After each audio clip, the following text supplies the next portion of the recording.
People hear the government say, the economy's fine, or, unemployment's near an all-time low, which is actually statistically is true. And they kind of nod and go, yeah, it's all good. And then reality is the stuff that hits you in the head like a 2x4. The propaganda is positive. We can talk about that in a little more detail. The reality is harsh. And reality wins. And there's a very good book on this by Robert Shiller, Nobel Prize winning economist at Yale University. I'm not a huge fan of your garden variety PhD economists, but there are some good ones out there, and he's one of them. He wrote a book about, 2 years ago, maybe a little bit less, called Narrative Economics. He said, we got all the models and Phillips curve and wealth effect and various quantity theory of money, and some have a place, some are more valuable than others, but don't underestimate the power of a narrative. A narrative is a story. It's basically it's a fancy name for a story, but a story that persists, that grows. And interestingly, in epidemiology, of course, we've just come through a pandemic. There's a model called the SEIR model that stands for susceptible. Are you susceptible to a virus? E for exposed. Are you exposed to it? I, are you infected? Did you get it? And R, did you recover? The difference between I and R are people who died. But it's a model, and it's mathematically based, and it's empirically validated of how viruses spread exponentially. And you can also use it to forecast how a virus is going to go. Well, what Shiller did, he took that model, moved it over to economics, and took a narrative kind of like a virus, not in a negative sense, but just as something that spreads. And it can be very powerful, and then eventually may die out or reverse, but it can be powerful in the meantime. That much I knew, but what I learned from the book that I hadn't really thought about is that narratives don't have to be true.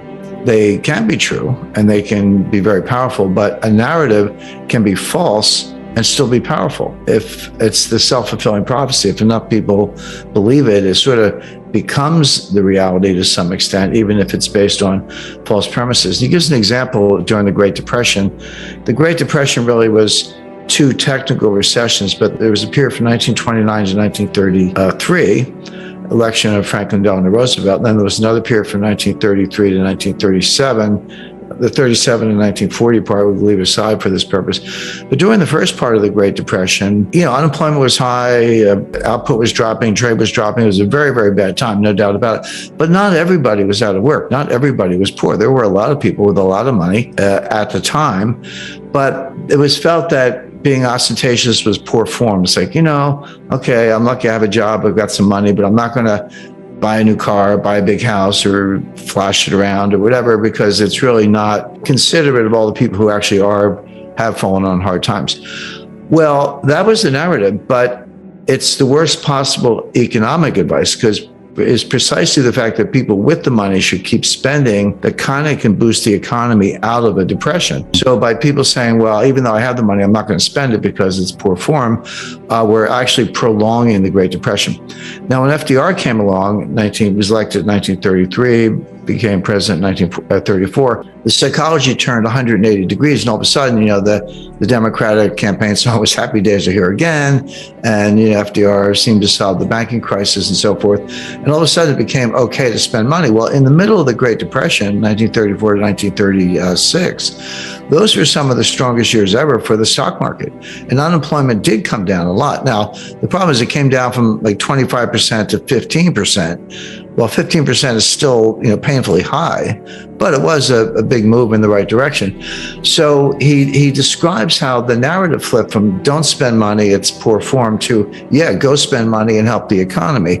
None of that is taught in business school. It's not taught in economics. It can be modeled using this epidemiology model, but it doesn't fit into any of the standard macroeconomic models, but it's powerful stuff. And so today what's going on is that the White House is trying to push a narrative, and they're failing badly. But they'll say, if you listen to the deliberations among White House officials, some of the stuff leaks to the press, and I know some of these people, it's like, the economy's great, unemployment's really low, we've created all these jobs since the pandemic, but we're doing a really bad job of messaging. The point is, inside the White House, they're frustrated that the positive economic story is not getting out. The correct analysis is that there is no positive economic story. The economy is in terrible shape. The problem is not the messaging, it's the message. And this is why I say the propaganda from the White House that things are great is at odds with the reality, which is things are not great. Let me give you some specific data points, because as I say, I don't like to make statements like this without backing it up. Number one, the inflation was going up long before the war in Ukraine started. So if everything was great until February 27th, and then Russia invades, and then all of a sudden the inflation goes up. All right, let's talk about it. But that's not true. This inflation goes back to late 2021. It was persistent in the fall. We all remember the Fed and the Treasury saying transitory, transitory, transitory. And then finally, I think Jay Powell was testifying before Congress. He said, it's time to retire the word transitory. So that was his way of throwing in the towel. And Janet Yellen admitted she was mistaken also. So it predates the war, number one. Number two, energy prices are going up because there's a war with Russia. Well, I wonder why that is. Well, the reason is not because Putin invaded Ukraine, it's because the U.S. counterattacked with financial sanctions. Now, bear in mind, go back to January 21st, 2021, when Biden was sworn in as president, and then went back to the White House. What was the first thing he did? He closed the Keystone XL pipeline. This is a pipeline that would bring oil from Alberta, Canada, into the United States, where it would connect at a hub. I believe it's in Kansas, but somewhere in the central United States.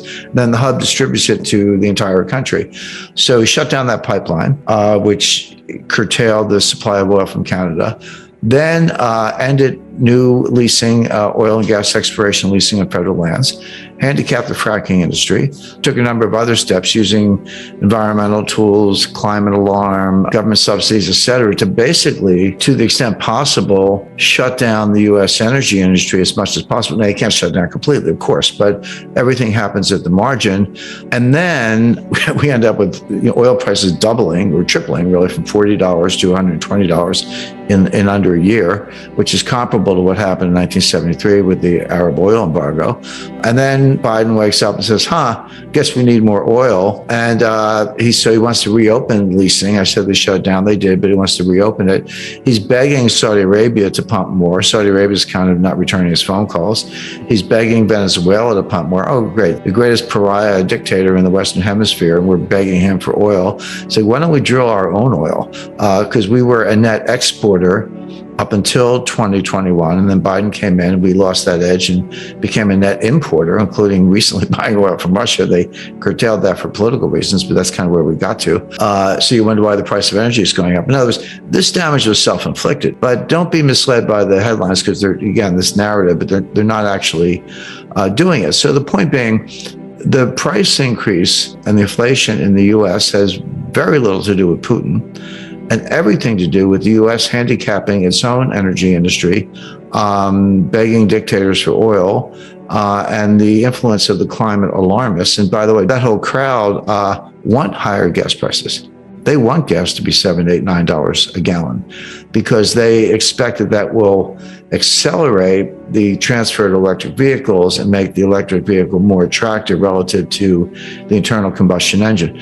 Now, that's another fantasy. It won't happen. We don't have time to go through all the physics of it.